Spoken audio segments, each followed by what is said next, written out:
All right. Hello and welcome to Mind of a Football Coach podcast. Today we have Coach Ben Neal on the podcast via Zoom. We're doing a Zoom Oh, yeah. podcast session. Coach, welcome to the podcast. Hey, thanks for having me, Coach. I appreciate you. It's Yeah, been nice yeah. talking with Twitter. Yeah, I mean, we've communicated a bunch on Twitter, but it's good to, see you face to face. This is new for me. This is Zoom things like I've been using it a lot for classes, and it sucks. You get like 30 people in these things. It's not fun. But yeah. one-on-one, they're the best. Yeah.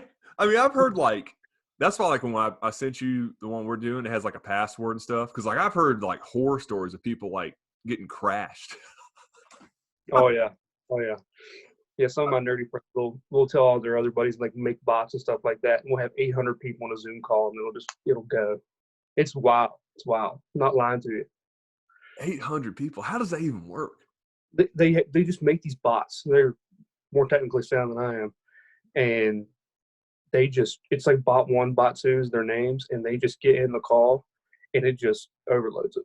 Like 800 bots. That is wild. That Yeah. is completely wild. Yeah, man. Coach, tell a listener a little bit about yourself, your background, about your Twitter name, which is unique. So I was trying to type you in as Ben Neal, and that definitely doesn't come up. So give the listener a little insight about yourself. Well, I'm just a blue-collar guy from southern West Virginia. Grew up in Summers County. Graduated from Summers County. Played all 4 years of football there. Went to AB. Had some injuries. Cut my playing time short of playing the offensive line. I decided that, if they offered me a coaching job, I'd take it, and they did. Brand new staff up there. We're ready to tear some heads off in the GMAC. Learned a lot of great things from them. And as far as my Twitter handle goes, that stems back to my junior year of high school. And I used to have really long hair, real pale guy. 7:30 night game, our coaches mess with me and say, "Hey, man, you got your sunblock out?" I mean, just to screw with me. And one time we had a coach named J.W. Ham, and he's yeah. Anyways, he called me Bjorn Nielsen, the Icelandic Viking, and this long blonde hair, real pale skin. They just stuck, and my friends started calling me Bjorn, and I made it my Twitter handle, it's my Xbox handle, all kinds of stuff. So it's just me being pale and having long blonde hair. I love it. Yeah, it's great. And Dave Smith, he was my offensive line coach and linebackers coach in high school. He doesn't call me Ben to this day. He still calls me Bjorn. That's wild. Are you number 52? Are you number 52 in your Twitter header? Yeah. That guy actually to my left, that's Tucker Lilly. He plays receiver at Concord. We played every snap together since we were 6 years old. Oh, wow. Every single snap. Love that guy. That's awesome, man. Who's 88? That looks like a big tight end. It's Andrew Richmond. He played wide receiver and defensive line. First team All-State D lineman, I think.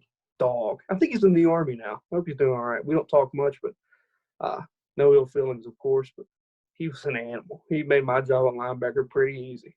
Oh, yeah, I hear you on that. What did y'all run in high school? What kind of scheme?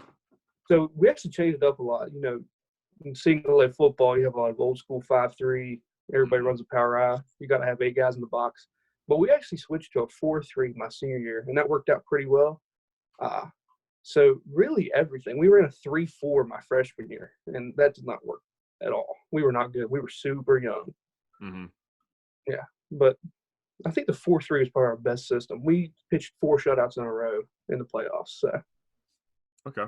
Man, that's awesome. And when you say 4-3, you like quarters, cover 3? Yeah. We ran a match 4. Okay. Yeah. I got you. Well, my DC here at Nitro will want to talk to you about that, Coach Michael Hughes, because I love match zone. I love it. All about it. You're going to talk me into that a little bit because I'm more like a either spot drop zone or like you got that guy, man, like just run with wherever he goes. Mm-hmm. And I say that, Coach. I said I was a zone match guy for years, but we got burned in the state championship game. Like it's on YouTube, us getting beat like 42-7, and like when you have that experience, you're like, that was good. We were on Michigan State press quarters. And you get hammered. Sometimes there's like, oh, I don't think I want to do that anymore. It wasn't because we couldn't cover the pass. They just ran the ball down our throat. It was ugly. Yeah, that game's on YouTube. That's great. Well, But jeez. So, Coach, talk about just your journey from like high school to college, and what does that look like? well, I'll be honest with you. At the end of my senior year, I wasn't really expecting to play anywhere. I was a 5'11", 230 linebacker. Right. It wasn't the fastest guy. Played hard. Played with a lot of intensity. Sorry if you hear my dogs. Oh, it's fine. But no, I didn't expect to go anywhere. I was going to probably go to the Air Force, the Army, like my dad and his dad did, and Okay. his brothers. But then all of a sudden, I just had Mountain East schools kicking in my door, not really offering me anything. And then AB, they offered me a lot of academic money, and I saw that as like a God forbid you get hurt, you have an out type thing. So I took it. I actually got recruited to play offensive line, 230 pounds. Yeah, heck yeah. I was like, oh no. So I added about 35 pounds, and they switched me back to linebacker. I was just too big, and tried to play defensive line. Never played a snap of it in my life. Horrible at it. So I went back to offensive line, where I was pretty comfortable. Played center in high school, and guard, and linebacker. And some knee surgeries in the spring of my freshman year. Cut it short. Had 2 knee surgeries, and this wasn't the same after that. And I decided I was going to hang them up. Our whole staff got fired. Mm-hmm. And then the new staff was like, we'll give you a coaching job. So I took it. I took the coaching job, and they pay for my school, and I get the chance to coach football. And it's great. That's awesome. I love Coach Everhart. I've got to know him in 2016. He was at the University of Charleston. Yeah. And you guys got something going there. I'm telling you, that's a good spot. You guys can do something really, really good there. One thing I've noticed about him is he can hire a staff. He can get guys. Yeah. We have I think the most impressive one, in my opinion, is Davon Morgan. He's a 3-time captain for Frank Beamer. Played safety at Tech. Yeah, he played for the Eagles. He played for the Jets. He's the real deal. He can really recruit. That's the one I'm most impressed with. I really like Coach Morgan. So he can draw some guys to come work for him. I think of like D2 football. I think, like you were saying, it's got to be hard to hire a staff because you can't really like pay people anything. It's a rough one. Yeah, I mean, like in high school, if you're a teacher, you're a coach, you're making a decent living, like you're middle class America. But like coaching college football is like you're almost working for free. Like, what's your thoughts on that? Well, we actually have just a handful of full-time coaches. We have lots of volunteer coaches, probably kind of like high school, and we just can't afford, as a private Division II school, to pay coaches a full-time, $100,000 a year salary type thing. Right. But I don't know how we draw coaches. I really don't. I'll be honest with you, Coach. But guys love to coach football, so we take them. Sure. Yeah, that's cool. John Pennington and I were talking about that. He was talking about his staff's like chemistry and just how like people have this wrong perspective that college football coaches make all this money. If you're like Division I, but like below that, no. It's a hard live, and you really just have to love football, and that's what gets you throughout the day. Is I love coaching football, and that's why I'm getting out of bed this morning. Now, is it nice to make $150,000 a year coaching football? Most certainly. But I think that these guys that stay at the Division II level do it for more than just getting paid, and I respect that. Yeah, I mean they're great coaches. I mean I know more more D2 coaches than I do D1 coaches at this time. It used to be flipped when I coached in Georgia. Man, like Hugh Freeze would come by. He was at Ole Miss. Dabo Sweeney, Brent Venables. But here in West Virginia, we're mainly.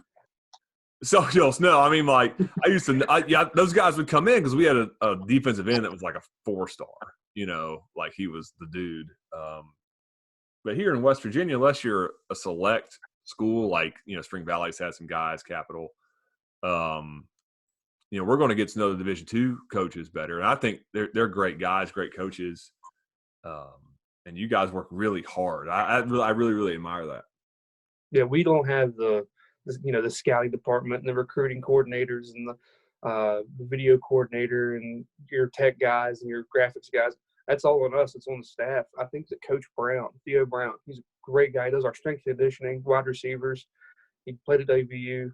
He's the real deal. Masters in physical training.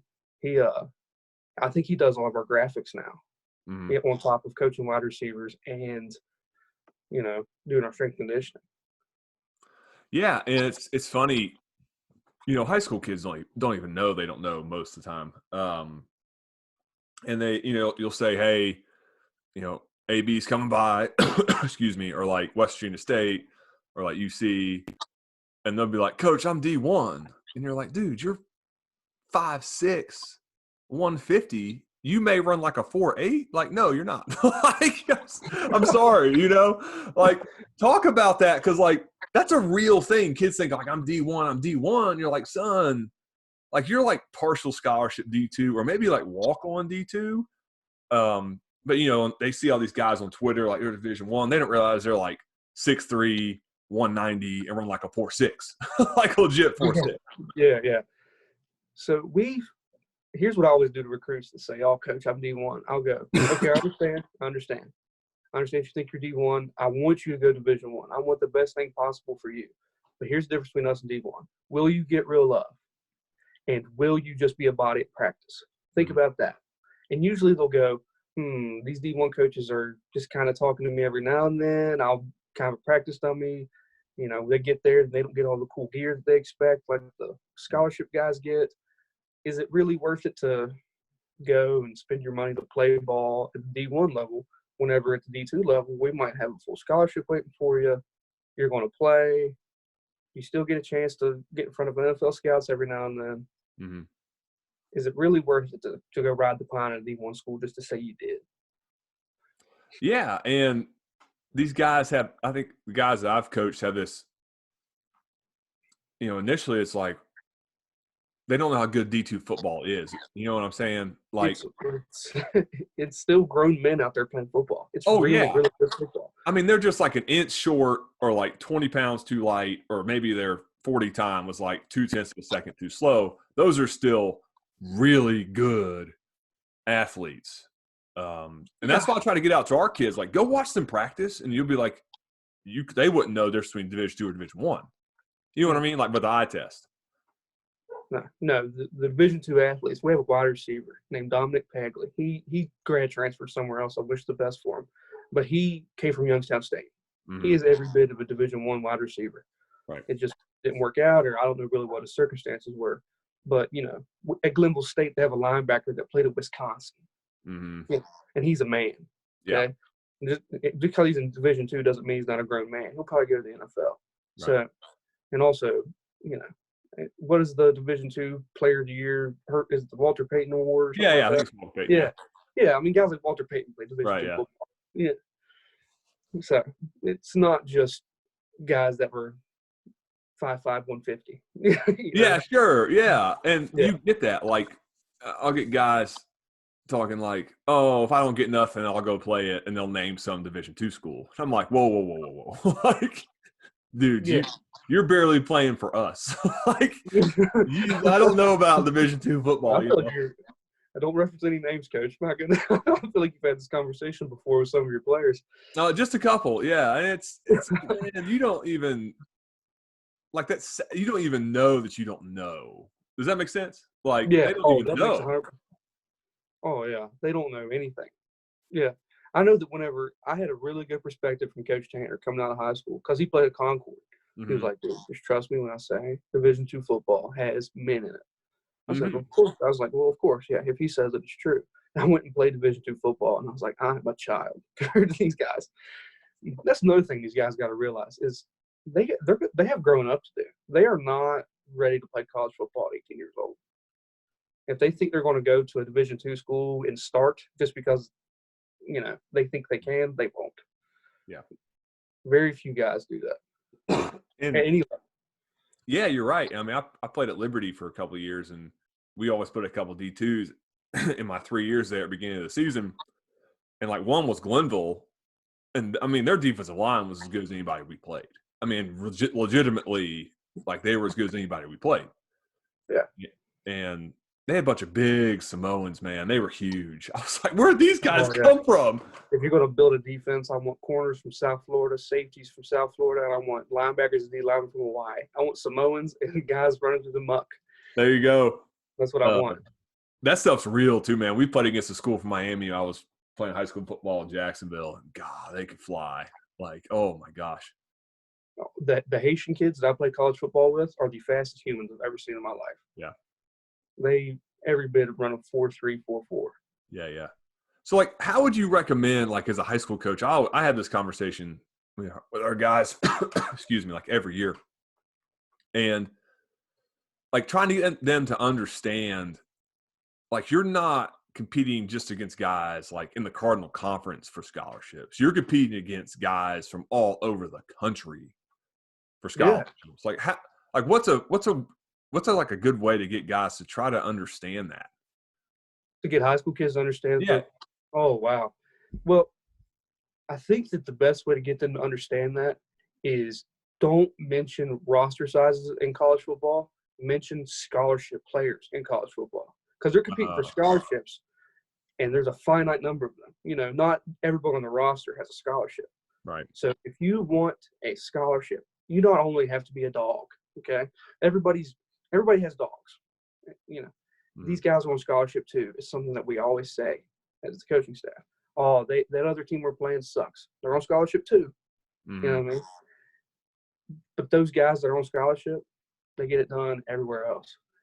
I know that I recruited a kid just like this past week, a junior kid, Cy Persinger from Midland Trail High School. He has a 4.3 GPA.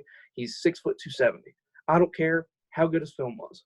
He's 6'2", 270. He has a 4.3 GPA. Mom and dad are solid people. Mm-hmm. And we'll probably hook Cy Persinger up for those reasons. Right. Now, they need to also realize that getting an academic scholarship, you have a way out. You know what I mean? Yeah. God forbid that you bust a knee or something. You have a way to step away from football, go, I'm done. But if you don't have that luxury of falling back on a good academic plan, you're kind of trapped. Yeah. So we need to get these guys to realize not only are these guys that you're competing with scholarships for really good on the football field, but the ones that get them get it done in the classroom. The ones that get them are nice people. They volunteer in their community. We take recommendations from principals. I called a guy's barber. Oh, shoot. I did. I called in Summers County. There's a running back that I really like, and he's a little bit younger than me. Didn't know him super well, so I called his barber. It's like, yeah, he's a great guy. So, okay. Yeah, small towns that you recruit from, you call anybody. Don't call their mom or dad, of course. Call their barber. Call their principal. Right, because the mom and dad are going to tell you what you want to hear. Yeah, of course. Yeah. I'm going to tell mom and dad what they want to hear. Sure. Yeah, I got to recruit them too. Sure, absolutely. That's who you got to win. You know, from what I've learned, that's who you got to win. Oh yeah, I'll get closer with Trevor Lowe's dad before I get close with Trevor Lowe. Serious. I hear that. That's my dude, man. That is my dude. They're great people. Oh yeah, awesome people, man. I can't. Mom didn't follow me back on Twitter. Come on now. I'll have to get on Natasha for that. Come on. She is. She's a great lady, man. Those are great people. You know, he's like other kids I've coached. It's like, you know, I have two daughters, and you hope that your daughter would marry somebody like that. You know what I mean? Like legitimately. Oh yeah, those are the guys that we recruit. Yeah. That's exactly the guy that we recruit. That is a great way to put it. Would somebody else's parent, would your girlfriend's parents like for you to marry her? Right. If you go, no, they wouldn't, I will not recruit you. Yeah. And one thing I tell my guys all the time too is, you know, in high school, like their ability to play on Friday nights doesn't necessarily affect like my ability to make a living. Right. So, you know, especially in West Virginia, they don't really fire for wins and losses. But in college, like, yeah, I mean, the way you play and the way you carry yourself in the classroom is going to determine whether or not that coach has a job. 100%. You are not wrong at all. Yeah. We need guys to win so that we have a job. Right. Yeah. Yeah. So we're not going to recruit scrubs, obviously. Yeah. So it's really a finite group of people that will get recruited to play at any level of college football, NAIA included. Yeah. And if you have guys that want to play NAIA, that want to play college football, and an NAIA school wants them to play, they're good too. Yeah. Oh, yeah. That's Sure. good football.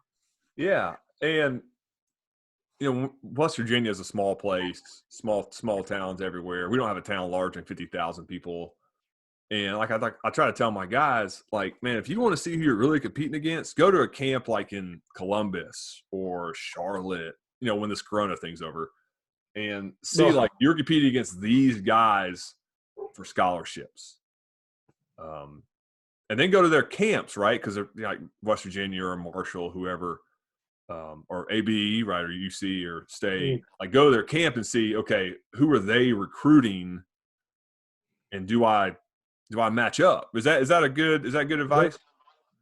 I think it could be for kids, yeah, for sure. But another thing is, yeah, this guy runs a really good 3-cone, but his film doesn't lie. This guy gets hit in the mouth, he's done. I'm not going to watch their highlights. I'm going to go watch full game film from, Nitro High School and see just how good said player is. Right. How good is his 4-yard run as opposed to his, breakaway? How well does he take punishment type thing? Sure. You can't just watch highlights of a kid. Mm-hmm. That's when you'll fool yourself. Everybody has great highlights. Yeah. How do you, like, as a college coach, how do you, like, evaluate talent? Because in high school, schemes can really vary, like, huge. So, like, how do you, as a college coach, evaluate when maybe the guy's a good player, but he's in, like, the wishbone? You know what I mean? Yeah, exactly. So, like, one thing that I'll always look at, let's say I'm recruiting an offensive lineman. I'm an offensive line guy. Mm-hmm. I always look at feet, size, pad level. If he's like 330, he's probably a fat guy. I probably won't recruit him. If he moves well, that's great plus. How's his pad level? Does he play high? I know that we can fix that, but is he too stiff to play? Is he poorly coached? And then another thing you look at is, are they mean? You can be massive and not be mean. So I'll take the 6'2", 290 kid over the 6'6", 330 kid based off of good feet, pad level, and attitude. Right. And if his huddle film doesn't have anything of him pulling, it's just him leaning against people, knocking them over, I don't care. I want some pass pro. I want some pulling. I obviously want to see you dominate people, but can you move? Can you adjust on the fly? Can you pick up blitzers? Can you do all of these really nitpicky little things that if it's just the coaching thing, we'll take care of it. Right. But if it's just you can't pull, if you never pull, there's something to that. Yeah. And then with quarterbacks, I hate seeing deep balls. Oh, everybody throws a 90-yard bomb. Congratulations. Everybody throws it. Can you throw a dig route? Can you take a 4-step, throw that thing to his chest type thing? If you can't, then sorry. On the next one. Yeah. I don't care if he's from Iowa, Texas, or Puerto Rico. Sure. If he can't throw a curl route, I ain't recruiting. Yeah. I got you. And it's funny you say that. I was talking to another coach today on Twitter, and he was saying they want to see, like, deep outs and, like, missiles, like, on, like glance routes, the 8-step or 7-step post type stuff. Yeah, for sure. One thing that aggravates me is seeing kids throw seam balls at 50 yards. I don't want to see a guy just running down the middle of the field 50 yards, catching it with no safety there or anything. Right. I want if I can see a 3-step seam ball at 14 yards, oh yeah. Right. You can really put the zip on it, put it right between a safety and a linebacker. It's nice. It's good stuff. Yeah. But like I said, everybody throws a deep ball. Mm-hmm. Some of these kids are also just a product of their system. I'm not going to, if there was a different coach at Nitro and Trevor Lowe, his whole system was they ran quarterback power and 4 verts all game. And that's just unfortunate for Trevor Lowe, I guess. Yeah. It's funny because, like, as a high school coach, we're trying to win. Like, it's a interesting balance because you're trying to win, obviously. Yeah. But then you're also trying to, like, put enough stuff on tape for certain guys to give them a chance to go to the next level. I know my mind as an offensive play caller, that's like in my mind. Like, okay, they want to see this. We need to get this in the playbook. We want to, be able to display their ability to do X, Y, and Z. We run a heck of a lot of GT counter. Oh yeah, big I fan. mean, everybody in our offensive line pulls except the center. So, if the guy wants to play college football, he'll have tape of himself either pulling and kicking or pulling and wrapping. Yeah. So you're trying to balance that. That can be tough. It really can be hard. Yeah. I hate to say to players, "Oh, well, you're just not our kind of guy." Plus, I'm new to coaching. I don't really know how to tell players yet. You're just not our kind of guy. But I know that whenever I look on their film, I would love to see. Can you throw curl, dig, quick out? How are you throwing just the bubble, catching it off the snap and just throwing the bubble out there? How are you without throwing it with laces? And, of course, the deep ball matters. I want a guy that can throw the ball. Right, yeah. But if it's just deep balls, that doesn't impress me. I've seen too much of that. Can you throw a corner fade in the end zone, which is the worst playing football, by the way. But, the goal line fade, just run the football. What are you doing? Oh, that's what we do. Yeah. We go goal line fade. Tired of people. How many times have you seen a game come down the line and these schmucks throw a 3-yard goal line fade? Get out of here. Run the football. Yeah. We're going to put a couple sniffers in the game and run the ball with the big cat. Oh, yeah. I'm going to get all of my big guys. Put 10 offensive linemen on the field. Put your running back in the shotgun and go. Yeah. Yeah. That's the ticket. Shoot, because that gets to kind of like your offensive philosophy. So what did you don't have to go into detail because no, you don't want to reveal college like your stuff, but what's your philosophy on offense? Like, what do you like to do? What's kind of your wheelhouse? Well, what we do at my school and what I like to do are very different. So, Alex Gibbs is a very smart man. Outside zone made Aaron Foster a very rich man. It feels kind of passive, though. Now, you can be aggressive with it. Mm-hmm. It just feels kind of passive. I'm a one-back power loyalist. Love one-back power. 4 receivers, one-back power. Throw your RPOs off that. Throw your quick bubbles off that. Run your basic read. You can run the basic read option off that if you really want to. Right. Smoke concepts tagged to it. You can do a lot with one-back power. And like I've said, I've mentioned him in this podcast already, Coach Tanner. You should watch him at Parkersburg South. They run one-back power beautifully. And that is exactly how I would run football. Yeah, he does a great job. But also you need to have 23 personnel and just run the football down people's throats. You need that too. Yeah. So I'm not a zone guy. Gap scheme, RPO off that. Yeah, we were zoned for years.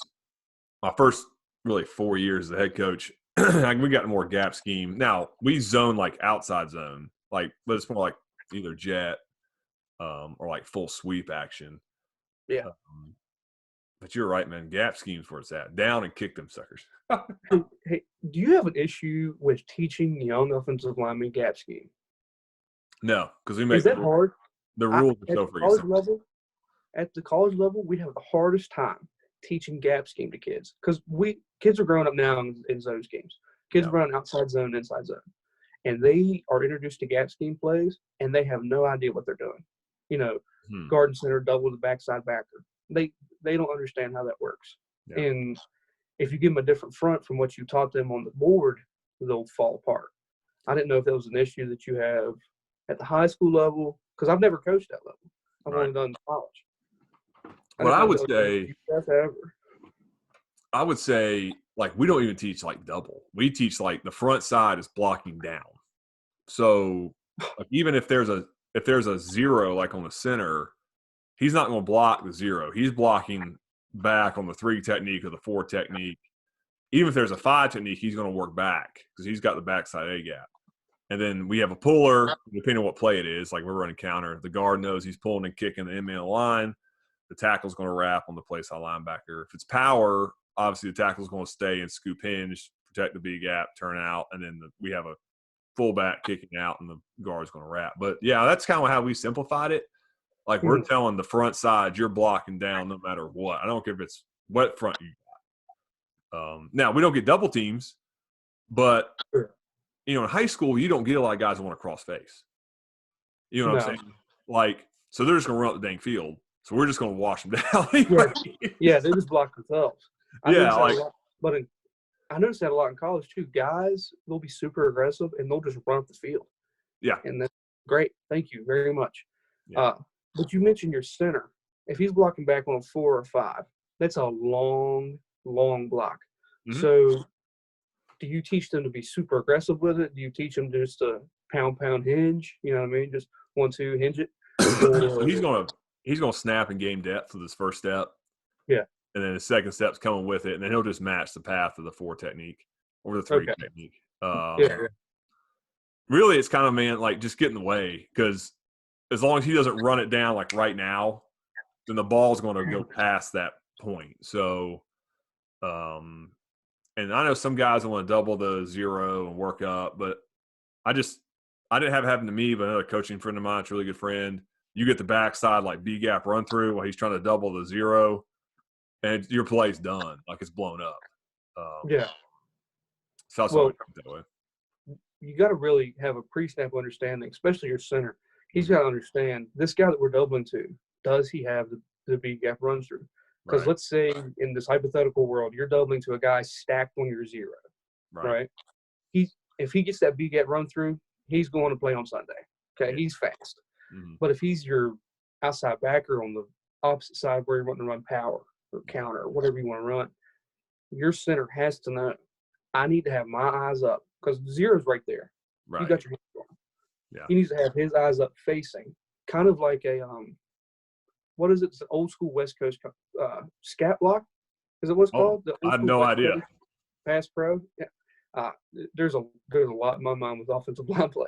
Yeah. He needs to have his eyes up, and if he immediately has a run through, that guard's going to have to deal with it. He's going to have to deal with the washing down to 0. I've got this run through. Mm-hmm. But the getting hip to hip and being slow about it, I hate that. If he's running through now, just do it. Just Block go. it. Yeah. Just go. Yeah. And I know I've been around in college. You were like, if your inside gap's not covered, you want to double on your power on your gap scheme. But we just, man, for simplicity's sake, we tell them jokers block down. Like, you know what I mean? Now, do we work how to do that? Yes. Yeah. Working like your first step needs to gain some ground if it can. If not, it can lose some ground. Then you got to get your head across and all that kind of stuff. But it's just something simple. But yeah, so you talk about offensive philosophy. So like, what is your like defensive philosophy? How would that marry up what you like on offense? Well, defense, I'm really aggressive, odd front. I love 3-3-5 not because West Virginia runs it. Big Mountaineer fan. But it's because it has fast guys on the field at all times. Mm-hmm. I love speed on defense. You recruit modern defenses from the back end. You need a back end guy. You need a hybrid guy. Lockdown corners. Good fast linebackers. The days of Mike Singletary playing linebacker are over. Okay, we need fast guys that can get from sideline to sideline. As far as defensive linemen go, you need a 0 that's a big, athletic, fat dude. A fat lead. You need a fat lead as your 0. There you go. And then on your edges, you need Terrell Suggs bodies. Yeah. You need guys that are fast, still big enough to hold this tackle, play 2-gap scheme, because that's where you get kind of burned in these odd fronts. Is teams will just run 2 tight ends on you and you have nothing. Right. Yeah. So you need fast guys on the field at all times. If you can cover blitz, blitz, blitz, blitz. Yeah. Bring 5, 6. Don't ever bring 7 because that's stupid. Always bring 5 or 6.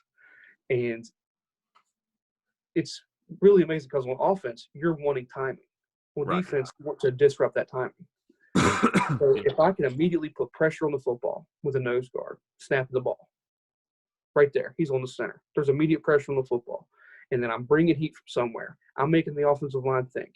Quarterback's going to either get smoked, touched, or it's going to be a bad timing and he's going to throw a duck to my corner. Right. But I'm a big odd front guy.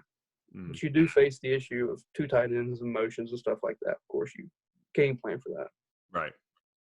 It's, what do you think? You're at the collegiate level, so I guess everybody. I've talked to a couple of guys who you included like at the D2 level, like mostly everybody's in like some sort of 11 personnel. You can call it 20 personnel, but most people term it 11. 3 receivers, the H-back, the quarterback, the tailback. Like, do you think the next evolution is people go back to like 21 and 22 personnel and say, well, you've recruited for all these years for spread, now I'm just going to pound the ball right at you? Well, it's a fine line, really, because if you recruit just speed, right? Excuse me. If you recruit just speed, you're not going to be able to stop the Stanfords of the world. Right. The Oregon Ducks are a great example of that. They recruited just fast guys, and Oregon came up, and Stanford came out there, and didn't have a receiver on the roster for that game. They just ran the football. Yeah. But no, you have to have guys that can do both, and that's a really, really hard ask. Yeah. So we're asking athletes that are 230 to play like they're 200 pounds. Right. So you just need nastiness, and you got to be able to adjust. Yeah. If you need to switch to a 4-2-5 on the fly and change your nickel to a traditional Sam linebacker and go 4-3 and have 7 in the box at all times, you got to be able to do that. Yeah. And that's one thing. The longer I coach, I'm getting into is like, don't be stuck. And like, I'm a system guy. Like, be stuck in like, if you're going to be stuck in anything, be stuck in like, I'm trying to get my personnel to play to the best of their capability. What are your thoughts on that? Yeah, you have to be able to change year by year, day by day to your personnel. Yeah. So if I have receivers that are just huge, hulking possession receivers, I'm not going to run bubble screens. Yeah. All the time. Yeah. I love the bubble. I love Alex Smith accidentally invented at Utah. Running out there, I'm looking at the guy over my 2 or my 3. If he activates on the quarterback, I throw the bubble out. Mm-hmm. That's whenever you have to delve into more of your West Coast style, though, whenever you have your big possession receivers. So channel your inner San Francisco 49er, throw your slant routes, throw your curls, throw your digs. Right. But at the end of the day, you got to be able to just run the ball. And that usually doesn't change with your personnel, really. Right. If you can run the ball, I don't care if I have a 100-pound back or a 400-pound back. If you can run the ball, you can run the ball. Right. Doesn't matter your system. Yeah. And, how you do it, to me, like at high school at least, it's like, okay, I have more of these guys, so we're going to put these guys in the field. You know what I mean? Like, I'm just trying to – I feel like it's more of a skill position thing when you have to adjust. Because your offensive line, you're going to have big guys that can do stuff. Sure. Yeah. And if you don't, then you're not going to win any games. Yeah. But, if you have a roster full of running backs, maybe have more of a single wing style to your offense. Or you can't, like you said, you can't be stuck just because you run the spread. Right. Buffalo Gap High School, you should look into them. They run a spread with single wing principles. It's impressive. They have the single wing, except they're spread out. It's insane to watch. Huh, okay. And they win games. They dominate people. But it's still the single wing. Right. You have to look at Buffalo Gap High School out of Virginia. Stanton, Virginia. Buffalo Gap High School. Okay. I'm a nerd with that kind of stuff, man. I'm on YouTube all the time watching like everything. Like at least high school state championship games. My coaches laugh at me because I'll go like even now I go through like, hey, let's look at this on, I draw stuff up on like our huddle playbook and then, nah, that's good. Or nah, we chuck it. So it's just crazy. Like trying to go through all of it. See, that's where high school coaches and college coaches kind of do the same thing is every now and then you'll go, hey, watch this. And you'll just draw something on the board that looks like crap, mainly trick plays. Right. And you'll go out and practice and run it. And you'll go, okay, I just wanted to run that, see if it worked. And if it works, you're like, all right, we'll pick it up on Saturday. If it doesn't, you're like, okay, that's fine. Right. As far as lots and lots of coaches, especially in college, have their bread and butter. Okay. Mm-hmm. Yeah. What is yours? Are you a power? Like, if we do anything, we're going to run power. Like, what is your on bread and butter plays? I mean, I'm like power counter. Yeah, power counter, deep shots off that. That kind of stuff. We didn't like play action protect really any last year. I'll do some this year. But yeah, I think for me as a play caller, like play action is the next evolution because like it's to me, and maybe I'm like wrong, like to just drop back pass pro, like 3-step drop out of the gun or 5 under center or whatever people do, like, and just try to chuck it. To me in high school, like especially at my level, I can't do that. Like we can't beat people doing that. No.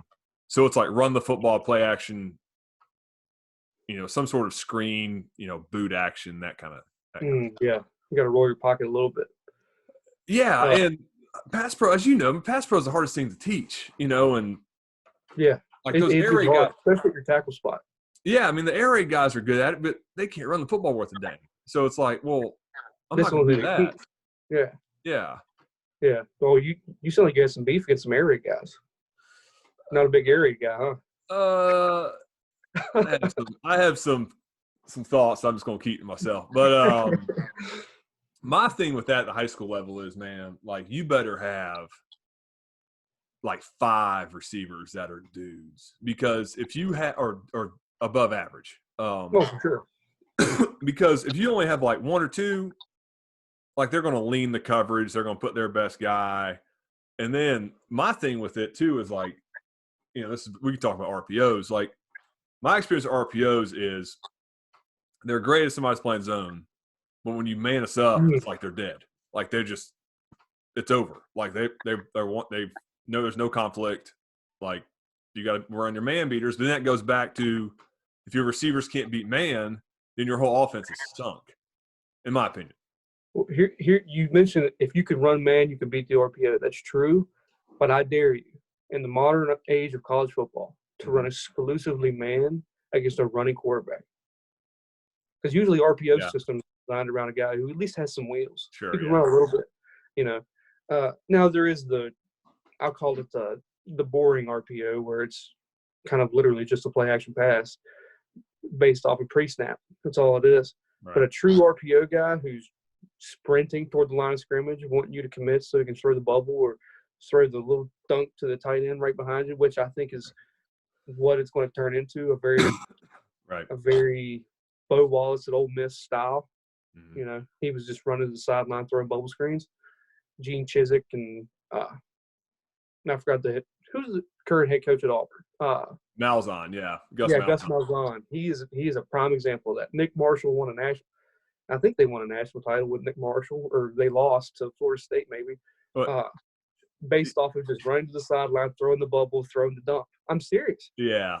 You talk about Nick Marshall, man. I was in Georgia coaching at Eagles Landing Christian at the time, and I got a pretty good source that they basically told him whether to hand it or pull it every snap. Yeah. So I kid you not, Coach Jenner used to clap.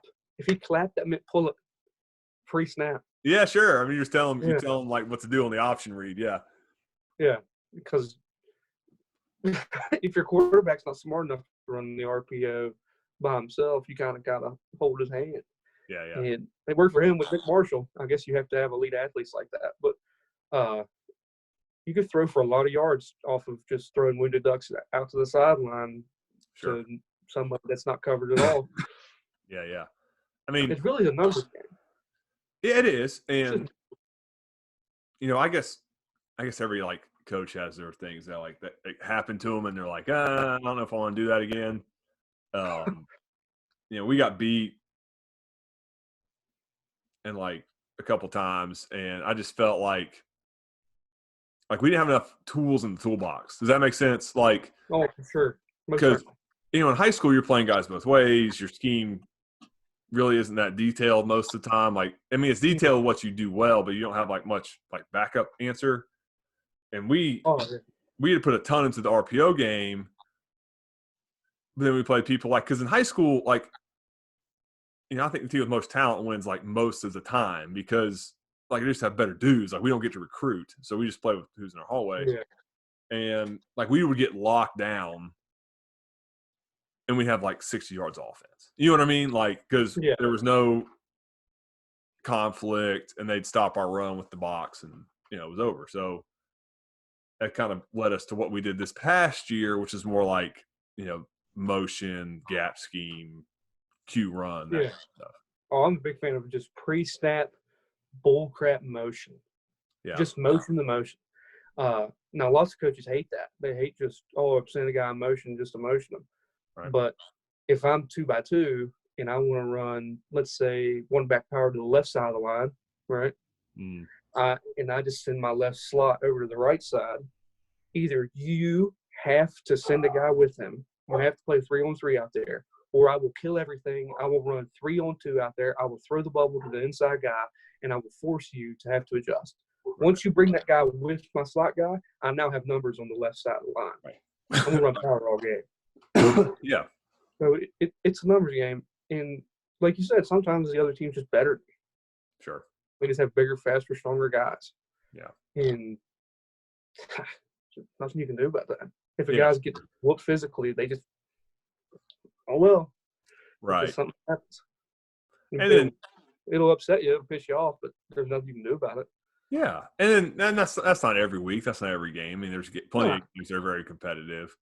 I think as a coach too, you gotta know like what you really want to do, and what I really want to do is run the football. So that comes down to it too. Like, what's the personality of the coach? Yeah, if you can run the ball, I don't care if you ever throw it. Yeah. If you can just get 4 yards, 3 yards, 5 yards, here, there, everywhere. Giles, Virginia, for example, they run single wing brilliantly. They run an old school single wing. They have state championships coming out of their ears. Mm-hmm. They've always ran the single wing.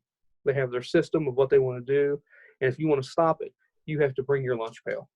Yeah, they're kind of just playing beamer ball. They're going to run a real conservative offense, run the ball, play great defense, and punt you to death. Yeah. They're going to pin you closer and closer and closer to your end zone, and they're going to score. Right. Which is great. I mean, they've won a lot of games doing that, obviously. Well, Coach, as we land this thing, talk to a high school coach about, like, if they want to make the jump to college, what are some things they can do, and like what's like different steps they can take to try to get to that level? Because I know some guys that would like to do that. So what's some wisdom on that? Here's where I think you have true wisdom. You know that kid better than a college coach does. Mm-hmm. So whenever you get to there and let's say you're in an interview, you know how to interact with high schoolers better. So you're automatically a better recruiter. Okay. That's without a doubt. Mm-hmm. We have Coach Brian Stats, who's coaching Ohio forever. He's going to be our offensive coordinator. I truly believe that, but he's our quarterback's coach. And the beautiful thing about good high school coaches is you guys coach the most pure form of football, right? Sometimes you will just have guys that are just better than the next. But at that level, if you have a bunch of guys, if you have 11 really well-coached, convinced botting guys, you will win. Mm-hmm. And let's say you have success at that level, you had 11 17-year-olds doing what you wanted them to do. So you show you know them, you have command of them. And you can translate that to a 21-year-old who has a brain in their head, or so they say. And I don't know anything, Coach, but who has a brain in their head, and they have some ideas of what they want to do, and they have an ego, like a super ego now. If you can convince a 17-year-old, you can definitely convince a 21-year-old. Right. That this works. And here's the proof. Sure. There it is. Right. And that's the reason I think that high school coaches do really well in college. Because you get people on board. Everybody knows the X's and O's. Yeah. Everybody can run one back power, for example. Right. Not everybody can convince 16-year-olds to run one back power. Right. Yeah, that's true. It is very true. And you kind of have a captive audience in college. Right. Those guys are there on scholarship. Where are they going to go? Yeah. Where are you going to go? You got to do what I tell you to do. I'm paying you. I have your money in my pocket. Right. So that's awesome. Yeah. That's awesome. That's pretty much it. You get guys to do what you want for free. Yeah. Yeah, that's great. Well, shoot, Coach, thanks for coming on. Thanks, Coach. I appreciate you having me. This is great. We'll talk some more after our end this recording, but man, just thank you for coming on, and it's been great. Really appreciate it. For sure. Thank you. Yes, sir. All right, listeners, we'll put this up. I'll put this up here shortly.